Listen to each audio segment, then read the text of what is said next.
الحمد للہ رب العالمین والصلاة والسلام علی اشرف الانبیاء والمرسلین وعلی آلہ واصحابہ اجمعین، اما بعد۔ اعوذ باللہ من الشیطان الرجیم، بسم اللہ الرحمن الرحیم۔ لولا نفر من كل فرقة طائفة منهم ليتفقهوا في الدين ولينذروا قومهم إذا رجعوا إليهم لعلهم يحذرون۔ وقال النبی صلی اللہ علیہ وسلم من يرد اللہ به خیرا یفقہہ فی الدین۔ دین اسلام کی تفہیم کے لیے اہل علم نے جو علوم عالیہ ایجاد کیے یا ان کو ترتیب دیا ہے، ان کا ہم ذکر کر رہے ہیں۔ جیسا کہ ہم نے اس سے پہلے یہ ذکر کیا تھا کہ اصل تو کتاب و سنت اور ان کی تفسیر اور تشریح ہے، باقی علوم یہ عالیہ ہیں جن کو بطور اعلیٰ ہم استعمال کر کے صحیح طرح قرآن و حدیث سے استنباط کرتے ہیں، یا پیش آنے والے مسائل اور حوادث کے سلسلے میں شرعی احکام ان اصولوں کے ذریعے سے اخذ کیے جاتے ہیں۔ پیش آمدہ مسائل کے سلسلے میں شرعی رہنمائی حاصل کی جاتی ہے، جن میں ایک علم جو ہے وہ علم اصول فقہ ہے، ایسا ہی علم مقاصد شریعت، اور ایک علم قواعد فقہیہ، اور ایسے ہی ایک علم فقہ بھی ہے۔ علم فقہ کا جب نام آتا ہے تو اس کے ساتھ ذہن جو ہے وہ ان کی طرف بھی جاتا ہے۔ علم فقہ، علم اصول فقہ، علم مقاصد شریعہ اور علم قواعد فقہیہ، یہ الگ الگ علوم کا اس لیے تذکرہ کیا ہے کہ بعد میں اہل علم نے، خاص کر متأخرین نے، ان کو باقاعدہ الگ اور مستقل علم کا نام دے دیا ہے۔ ہم اس سے پہلے یہ ذکر کر چکے ہیں کہ شروع میں مقاصد شریعت کی جو باتیں تھیں وہ اصول فقہ کے ضمن میں ہوتی رہی، اصول فقہ کے ساتھ ہی ان باتوں کا ذکر کر دیا جاتا تھا۔ بعد میں علماء نے مستقل الگ کوئی نام تو نہیں ہوتا تھا، لیکن اصولوں کے ضمن میں ان کا تذکرہ آ جاتا تھا۔ لیکن بعد میں اصولیوں نے اپنی کتابوں میں اصولوں کے ساتھ ساتھ الگ مقاصد کے ابواب بھی ذکر کیے، جیسا کہ اس کی مثال امام شاطبی کی تھی کہ امام شاطبی نے اصولوں پر کتاب لکھی، جس میں اصول بھی ہیں، یعنی اصول فقہ بھی ہیں، اور مقاصد شریعت کے لیے انہوں نے الگ ایک مستقل باب قائم کر دی۔ اگر اس کو الگ کر لیا جائے تو وہ ایک مستقل ایک کتاب بنتی ہے، لیکن انہوں نے اپنی کتاب کے ضمن میں اس کا ذکر کر دیا ہے، یعنی الگ کتاب تحریر نہیں کی، اور اسی کتاب کے اندر انہوں نے قواعد فقہیہ بھی بیان کی ہے امام شاطبی نے، یعنی قواعد فقہیہ کا بیان بھی اسی کتاب میں ہے۔ مطلب یہ تھا کہ ایک ہی کتاب علوم فقہ کی، اس میں اصول فقہ، مقاصد شریعت اور قواعد فقہیہ بھی آ گئے، لیکن آہستہ آہستہ جیسے جیسے یہ علوم کی تدوین ترقی کرتی گئی، اسی قدر یہ موضوعات الگ بنتے گئے، اور ان پر اہل علم مستقل الگ کتابیں لکھتے گئے، یعنی اصول فقہ کی الگ کتاب، مقاصد شریعت پر الگ کتاب لکھی گئی، اور قواعد فقہیہ پر مستقل تصنیفیں آ گئیں۔ اس طرح یہ علوم الگ کر دیے گئے۔ ان میں سے ہر ایک کا جو ہے وہ اپنا اپنا ایک میدان ہے۔ مقاصد شریعت اور اصول فقہ کے درمیان ایک تعلق، یہ بھی ہم نے مقاصد پڑھتے ہوئے ذکر کیا تھا، یعنی قرآن و حدیث کی تفہیم کے لیے یہ علوم عام طور پر پڑھائے جاتے ہیں۔ فقہ، اصول فقہ، مقاصد شریعت کا علم اور قواعد فقہیہ، ان کے درمیان فرق کیا ہے آپس میں، ان کیا فرق، کس طریقے سے یہ فرق ہوگا۔ کئی دفعہ تو اتنا بعض طلاب پر اختلاط ہو جاتا ہے کہ وہ فقہ کو اصول فقہ اور اصول فقہ کو فقہ کہہ دیتے ہیں، یعنی فرق ہی ان کے ہاں ان کے درمیان نمایاں نہیں ہوتا، اس طرح وہ خلط ملط کر دیتے ہیں۔ جبکہ ان سب کا مقصد تو قرآن و حدیث کی تفہیم ہی ہے، یعنی قرآن و سنت کا صحیح فہم اور قرآن و سنت سے اللہ اس کے رسول کی مراد کو سمجھنا، اور آئندہ پیش آنے والے جو مسائل ہیں ان کے سلسلے میں قرآن حدیث سے رہنمائی لینا، یا پھر قرآن حدیث سے استنباط کر کے آنے والے مسائل کا حل نکالنا یا ان کے بارے میں شرعی حکم لگانا، یہ مقصد ہوتا ہے۔ فقہ کا موضوع جو ہے وہ، یا فقہ کا علم، وہ یعنی کس چیز پر بحث کرتا ہے؟ علم فقہ کی جو بحث ہے وہ کس چیز کے متعلق ہوتی ہے؟ فقہ کے اندر جو بحث ہوتی ہے اس کا تعلق فقہی احکام سے ہوتا ہے، جس کو کہتے ہیں یعنی فقہی تشریعی احکام۔ بعض نے اس کی تاریخ میں یہ الفاظ بھی استعمال کیے ہیں کہ عملی احکام کا علم، مثلا عملی احکام یا فقہی احکام، اور اس میں ایک شرط اور قید یہ بھی ہے کہ جو باقاعدہ کتاب و سنت کے تفصیلی دلائل سے ان کو مستنبط کیا گیا۔ یعنی فقہ سے مراد کیا ہے، یا علم فقہ ایسے عملی یا فقہی احکام کو جاننا جن کا کتاب و سنت کے تفصیلی اور جزئی دلائل سے استنباط کیا جاتا ہے۔ یعنی باقاعدہ یہ احکام مستنبط کیے جاتے ہیں کتاب و سنت کے دلائل سے، تفصیلی دلائل سے، یعنی کتاب و سنت کی نصوص سے ہر مسئلے کی الگ دلیل دی جاتی ہے، یا ہر مسئلے کے لیے الگ کوئی دلیل تلاش کی جاتی ہے کتاب و سنت کی نصوص سے۔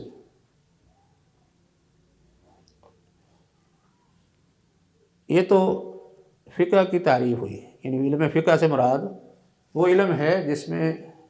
بحث ہوتی ہے فقہی احکام یا عملی احکام کے بارے میں، یعنی شرعی احکام مراد ہے، شرعی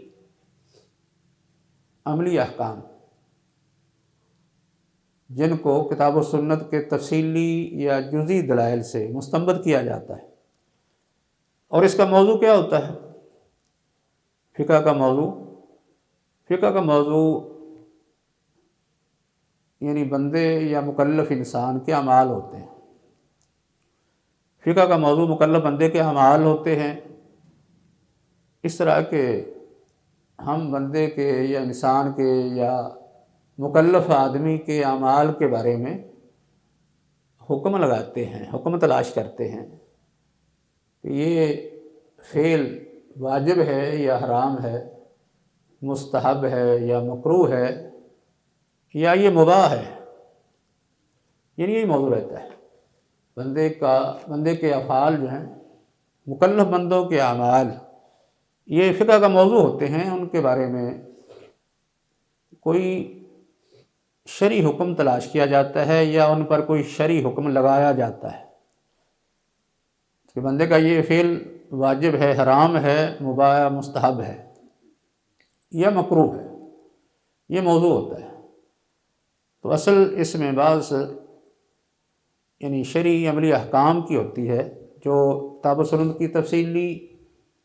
جزوی دلیلوں سے مستنبط ہوتے ہیں۔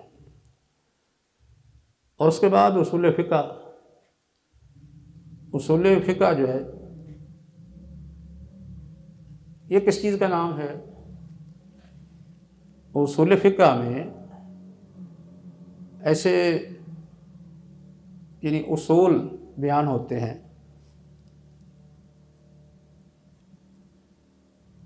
یعنی کتاب و سنت سے مسائل کو مستنبط کرنے کے طریقے معلوم کیے جاتے ہیں۔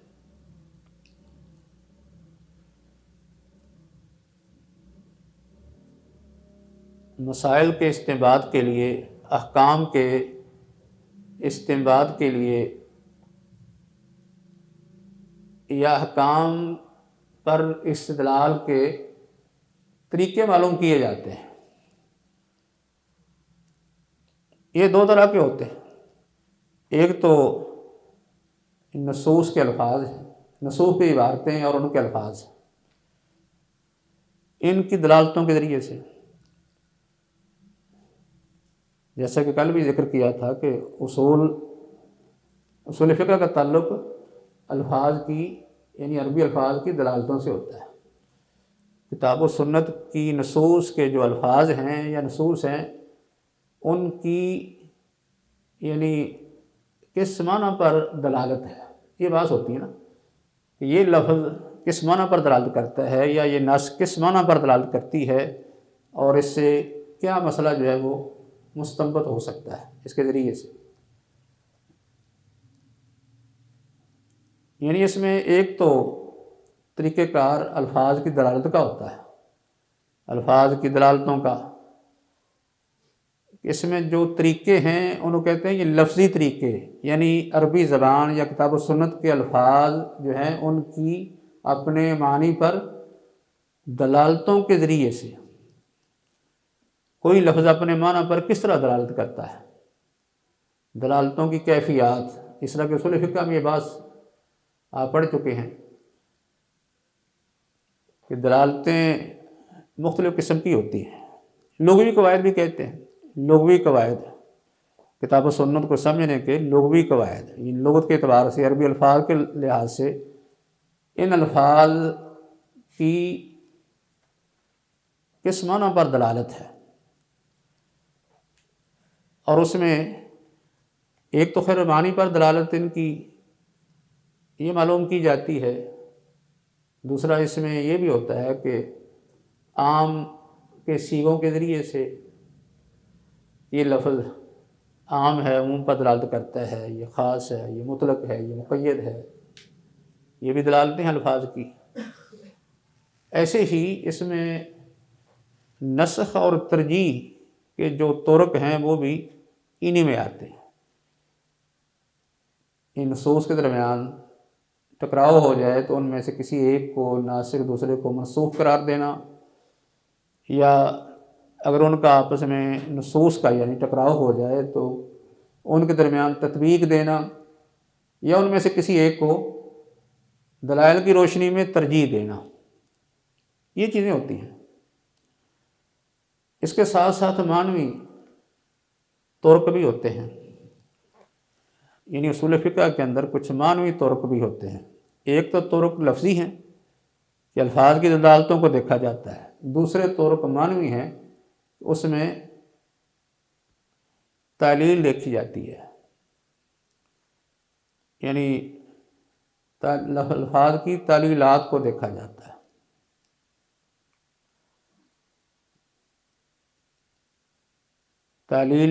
لفظ کی تعلیل کرنا اور پھر اس کو آگے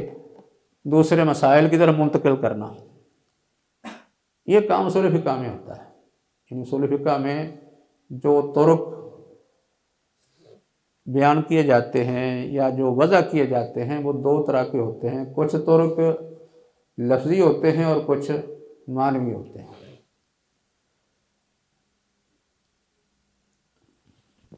گویا کہ جو فقہی مسائل ہیں یا جو کہتے ہیں فروعی مسائل ہیں، ان کا استنباط ان اصولوں پر مبنی ہوتا ہے،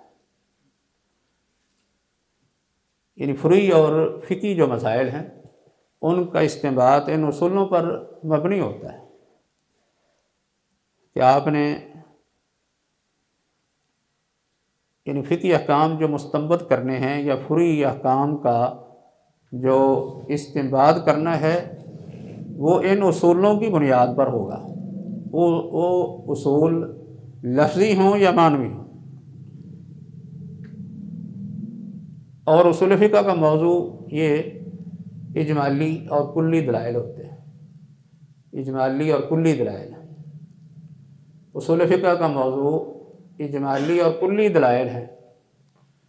اجمالی دلائل سے مراد شریعت کے مصادر ہیں، مصادر معلوم کیے جاتے ہیں اور ان کا مقام و مرتبہ یہ متعین کیا جاتا ہے، اور ان سے استنباط کیسے کرنا ہے۔ مطلب یہ ہے کہ شرعی احکام کے لیے مصادر کون کون سے ہیں، جیسا کہ کتاب، سنت، اجماع، قیاس، قول صحابی، استحسان، استصحاب، مسائل مرسلہ، صد و ذرائع، عرف، شرع من قبلنا، یہ مصادر مراد ہیں اجمالی دلائل کہتے ہیں۔ اجمالی دلائل یہ موضوع ہوتا ہے، اور کلی احکام یعنی جس کو کہتے ہیں کلی قاعدے، ان دو چیزوں پر بحث ہوتی ہے اصول فقہ میں، ایک اجمالی دلائل یعنی شرعی احکام کے مصادر، اور دوسرا ان کے کلی قاعدے ضابطے۔ کلی ضابطے جو ہیں یہ اصول فقہ کا موضوع ہوتے ہیں کہ کیسے ہم شریعت کے مصادر سے ان کلی ضابطوں کے ذریعے مسائل مستنبط کر سکتے ہیں۔ اس کے بعد قواعد فقہیہ ہے۔ قواعد فقہیہ یہ کس چیز کا نام ہے؟ قواعد فقہیہ یہ جیسے کہ ابھی ہم نے یہ ذکر کیا تھا کہ پہلے یہ ساری چیزیں جو تھیں وہ اکٹھی ذکر ہو جاتی تھیں، یعنی ایک ہی موضوع کے تحت، اصول کے موضوع کے تحت یہ کچھ چیزیں جمع ہو جاتی تھیں، لیکن بعد میں پھر اہل علم نے مستقل کتابیں میں لکھ دی۔ قاعدے کی وضاحت ہم پہلے کر چکے ہیں کہ قاعدہ کی لغوی تعریف کسی چیز کی بنیاد اور اساس ہوتی ہے۔ عمارتی بنیاد کو قاعدہ کہا جاتا ہے، جس کی جمع قواعد ہے۔ تو قاعدہ جو ہوتا ہے یہ ایسا کلی ضابطہ ہے جو اپنی تمام جزیات پر، جو اس کے تحت یا اس کے ذیل میں آنے والی تمام فروعات پر وہ منطبق ہو جاتا ہے، فٹ آ جاتا ہے، اور یہ ہر علم میں ہوتا ہے۔ تمام علوم و فنون کے اندر قاعدہ کی عام جو تعریف کی جاتی ہے اس سے مراد ایسا کلی ضابطہ ہوتا ہے جو اپنی تمام جزیات یا اپنے تحت آنے والی تمام فروعات یا ذیلی شاخوں پر منطبق ہوتا ہے، یا ان پر اس کا اطلاق ہو سکتا ہے۔ یہ قاعدے کی تعریف تھی جو تمام علوم و فنون میں استعمال ہوتی ہے۔ اور یہ جو قواعد فقہیہ ہیں ان کی تعریف کچھ مخصوص ہم نے پڑھی ہے، اگرچہ اس کو قواعد کلیہ بھی کہا جاتا ہے، یعنی یہ جو قواعد ہیں نا قواعد فقہیہ، ان کو قواعد کلیہ کا نام بھی دیا گیا ہے۔ قواعد کلیہ کا مطلب یہی ہوتا ہے نا کہ ایسا وہ قاعدہ جو تمام جزیات پر منطبق ہوتا ہے، کوئی جزی اس سے خارج نہیں ہوتی، ساری اس پر فٹ آ جاتی ہیں۔ جیسا کہ ہم اس کی مثالیں دے چکے ہیں کہ نحو کے قاعدے ہیں وہ اپنی اس تمام جزیات پر فٹ آتے ہیں، اس طرح اصول فقہ کے اندر جو قاعدے ہوتے ہیں وہ بھی اپنی تمام جزیات پر منطبق ہوتے ہیں۔ ایسے دیگر علوم کے اندر بھی ایسا ہے، جیسے منطق ہے یا منطقیات، دیگر موضوعات ہیں ان میں بھی، جیسا کہ ریاضی ہے، اس کے قاعدے کلیے بھی اپنی تمام جزیات پر منطبق ہوتے ہیں۔ لیکن قواعد فقہیہ کے اندر جو قاعدہ کی تعریف کی گئی ہے وہ یہ ہے کہ اس سے مراد ایسا ضابطہ ہے جو کلی نہیں بلکہ اغلبی یا اکثریتی ہے، یعنی اغلبی یا اکثریتی ضابطہ ہے جو اپنی اکثر یا غالب جزیات پر منطبق ہوتا ہے، تمام پر نہیں، کچھ نہ کچھ اس سے مستثنیٰ ہو جاتی ہے۔ بعض نے ان کو قواعد کلیہ کہہ دیا اور کچھ نے ان کو قواعد اکثریہ یا اغلبیہ کہہ دیا۔ ظاہری طور پر ان کے درمیان ایک ٹکراؤ نظر آتا ہے، لیکن حقیقت میں ٹکراؤ نہیں ہے، اس لیے کہ جن لوگوں نے قواعد کلیہ کہا ہے ان کا مقصد یہ نہیں تھا کہ کوئی قاعدہ اسے نکل نہیں سکتا، بلکہ ایسا ہوتا ہے کہ کسی وقت ایک کلی ضابطے سے بھی کوئی نہ کوئی جز نکل جاتا ہے، خارج ہو جاتا ہے، کسی نہ کسی دلیل کی بنیاد پر یا کسی ضرورت کی بنیاد پر، کسی قرینہ کی وجہ سے کوئی نہ کوئی جز اس سے نکل جاتا ہے۔ یہ بات امام شاطبی نے کہی ہے۔ وہ کہتے ہیں کہ جب ہم بات کرتے ہیں کہ یہ قاعدہ کلیہ ہے یا امر کلی ہے یا حکم کلی ہے، تو اس کا قطعاً یہ مقصد نہیں ہوتا کہ کوئی بھی جزئی اس سے نکل نہیں سکتی، بلکہ کسی وقت اس سے کوئی نہ کوئی جز نکل جاتا ہے، خارج ہو جاتا ہے۔ یعنی ایک قاعدہ کلیہ مثلا کہلاتا ہے، اس کے تحت آنے والی جو فروعات ہیں ان میں سے کوئی نہ کوئی فرع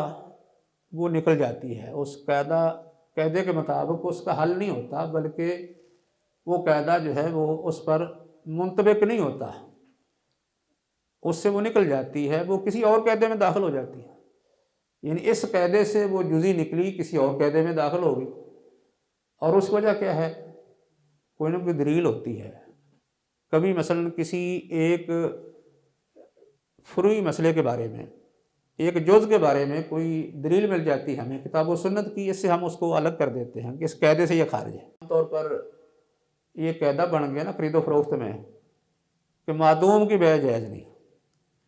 معدوم کی بیع یہ جائز نہیں ہے، یعنی بیع المعدوم لا یجوز، معدوم کی بیع یہ جائز نہیں ہے، یہ عام قاعدہ بن گیا۔ اس سے کچھ اہل علم نے بیع سلم کو مستثنیٰ کہا، یہ قاعدہ اس پر فٹ نہیں آتا، بیع سلم پر فٹ نہیں آتا، اس طرح بیع الاجارہ پر یہ فٹ نہیں آتا۔ اگرچہ اس کے بارے میں ہم یہ پہلے ذکر کر چکے ہیں کہ امام ابن تیمیہ رحمہ اللہ نے کہا ہے کہ یہ دونوں جو مثالیں ہیں یہ بھی قاعدہ کلیہ کے خلاف نہیں ہے، یہ بھی قاعدہ کے مطابق ہیں، لیکن بات جو ہے وہ ان میں غور کرنے کی ہے، غور کرنے سے بات سمجھ آتی ہے۔ اگر کوئی چیز جو ہے وہ ایک قاعدہ سے نکل کے دوسرے قاعدہ میں شامل ہو جائے تو اس کو بھی ہم قاعدہ سے نکلنے والی نہیں کہتے۔ تو انہوں نے بلکہ یہ کوشش کی ہے کہ یہ بتایا جائے کہ لوگوں نے کہا کہ یہ عقل کے یہ قیاس کے خلاف ہے، یعنی قیاس کے خلاف یہ مثالیں کہتے ہیں، قیاس کے خلاف یہ نہیں ہے۔ انہوں نے یہ ثابت کیا ہے کہ یہ دونوں مثالیں قیاس کے مطابق ہیں، خلاف نہیں ہیں، اس کا ذکر ہم پہلے کر چکے ہیں۔ لیکن عام اہل علم نے ان کو مستثنیٰ قرار دیا ہے۔ وہ کہتے ہیں کہ یہ جو اصول ہے نا کہ معدوم چیز کی بیع جائز نہیں ہے، اس سے یہ بیع سلم اور بیع اجارہ وغیرہ یہ نکل جاتی ہے۔ ایسے ہی استثناء یعنی سائی پر یا آرڈر پر کوئی چیز تیار کرانا یہ بھی نکل جاتی ہے، کیونکہ ان میں وہ چیز سامنے موجود نہیں ہوتی، معدوم ہوتی ہے، مجہول ہوتی ہے، بیع سلم میں بھی اور اجارہ میں۔ جس چیز پر آدمی کرایہ دے رہا ہوتا ہے وہ منفعت ابھی موجود نہیں ہوتی، وہ منفعت جو ہے ابھی وجود میں آنے والی ہوتی ہے، کرایہ اس کا پہلے دے دیا جاتا ہے۔ ایسے جو ہے وہ استثناء میں ایک چیز پر آدمی سودا کر لیتا ہے کہ یہ چیز تو میں نے تیار کروانی ہے، قیمت طے ہو جاتی ہے، یعنی سارا عقد جو ہے پورا ہو جاتا ہے، لیکن جو چیز تیار کروانی ہے وہ ابھی موجود نہیں ہوتی، معدوم کی بیع۔ تو ان چیزوں کو کسی دلیل سے یعنی خارج کر لیا گیا ہے۔ یہ بات تو ہو رہی ہے عام اہل علم کی رائے کے مطابق، جو کہتے ہیں کہ قاعدہ کلیہ جس کو ہم کہتے ہیں اس کا مطلب یہ نہیں کہ کوئی بھی مثال اس سے خارج نہیں ہو سکتی، کوئی نہ کوئی اس کے تحت آنے والے جو مسائل ہیں ان میں سے کوئی مسئلہ کسی دلیل کی بنیاد پر نکل سکتا ہے۔ جیسا کہ یہ بیع سلم نکل گئی، یہ بھی دلیل کی بنیاد پر نکلی ہے نا، اس کے بارے میں قاعدہ حدیث موجود ہے بیع سلم کی، اجارہ کے بارے میں حدیث موجود ہے۔ اس استثناء جو ہے وہ اجماع کی وجہ سے، یعنی اس پر علماء کا اتفاق ہے کہ استثناء کے طریقے سے کوئی چیز تیار کروانا، یعنی آرڈر پر کوئی چیز تیار کروانا یہ ٹھیک ہے، یہ ایک ضرورت ہے لوگوں کی۔ یعنی اسی طرح یہ کنویں، حوض، ان کی طہارت کا حکم یہ ضرورت کی بنیاد پر ہے۔ ویسے دیکھا جائے حوض اور کنویں وغیرہ جو ہیں ان میں نجاست گرتی رہتی ہے، ایسی چیزیں گرتی ہیں جو پانی کو نجس کر دیتی ہیں، تو ان کو سامنے رکھتے ہوئے یا ان کو ملحوظ رکھتے ہوئے ہمیں اس پانی کو نجس کہنا چاہیے، لیکن ہم اس پانی کو پاک قرار دیتے ہیں، یہ ایک ضرورت ہے۔ مطلب یہ کہ یہ دلائل ہیں یا قرائن ہیں جن کی وجہ سے ان چیزوں کو ایک قاعدہ کلیہ سے مستثنیٰ کر لیا گیا ہے۔ یہ تو خیر ایک جواب تھا۔ دوسرا، جب ہم یہ کہیں کہ قواعد فقہیہ کے اندر قاعدے سے مراد اغلبی قاعدہ ہے، اکثری قاعدہ ہے، جو اکثر اپنی جزیات پر منطبق ہوتا ہے، ساری جزیات پر نہیں، تو پھر تو کوئی اعتراض ہی کو نہیں ہوتا اس پر، اغلبی قاعدہ اگر کہا جائے تو بہرحال اس میں ہم یہ بیان کر رہے تھے کہ قاعدہ جو فقہیہ ہے اس سے مراد ایک اغلبی یا اکثریتی قاعدہ ہے جو اپنی اکثر یا اغلب جزیات پر منطبق ہوتا ہے، کوئی نہ کوئی جزی اس سے نکل سکتی ہے۔ تو اب یہ جو قواعد فقہیہ ہیں ان کا موضوع کیا ہے؟ موضوع ان کا اصل ایک دوسرے سے متشابہ اور ملتے جلتے مسائل ہیں، ایک دوسرے کے ساتھ مشابہت رکھنے والے یا ایک دوسرے کے ساتھ ملتے جلتے مسائل ہیں، مختلف موضوعات پر یا مختلف ابواب میں ایک دوسرے سے ملتے جلتے مسائل۔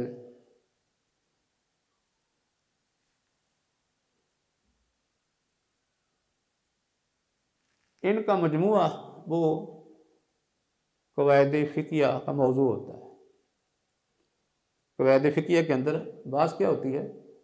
مختلف یعنی آپس میں ملتے جلتے مسائل، ان پر بحث ہوتی ہے۔ یعنی ان پر بحث اس طرح ہوتی ہے کہ یہ مختلف موضوعات کے متعلق ہوتے ہیں، لیکن ان سب مسائل کو کوئی نہ کوئی ایک مشترک تعلق جو ہے وہ اکٹھا کر دیتا ہے، جمع کر دیتا ہے۔ مشترک ایک تعلق جمع کر دیتا ہے، وہ کیا کہ سب میں کوئی ایک قیاس ان کو جمع کرنے والا ہو، یا کوئی فقہی ضابطہ آ جائے جو سب کو اکٹھا کر دے، یا کوئی ایسی علت مشترک جو تمام منتشر اور بکھرے مسائل کو ایک قاعدہ کلیہ کے تحت جمع کر دیتی ہے۔ یعنی اس میں ایک مشترک ایسی علت یا ایسا ایک تعلق بنتا ہے، یا ایسا کوئی قیاس ہوتا ہے، یا کوئی ایسا کوئی ضابطہ ہوتا ہے جو مختلف موضوعات پر منتشر مختلف مسائل کو ایک قاعدہ کے تحت وہ جمع کر دیتی ہے۔ یعنی وہ تعلق یا وہ علت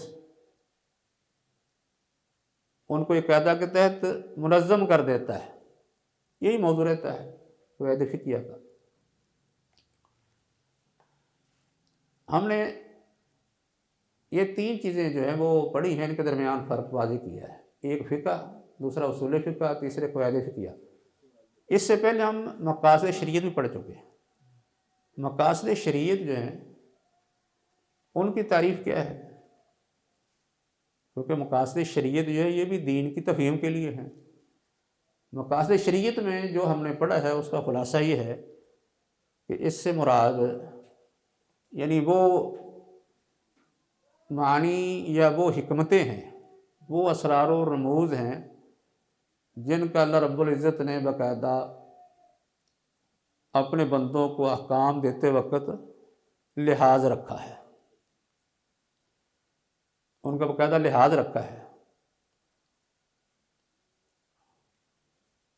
یعنی ایسی حکمتیں، ایسی مصلحتیں یا ایسے معنی، ایسے اسرار و رموز جن کا اللہ رب العزت نے اپنے بندوں کو احکام دیتے وقت لحاظ رکھا ہے، یا ان کا باقاعدہ ارادہ کیا ہے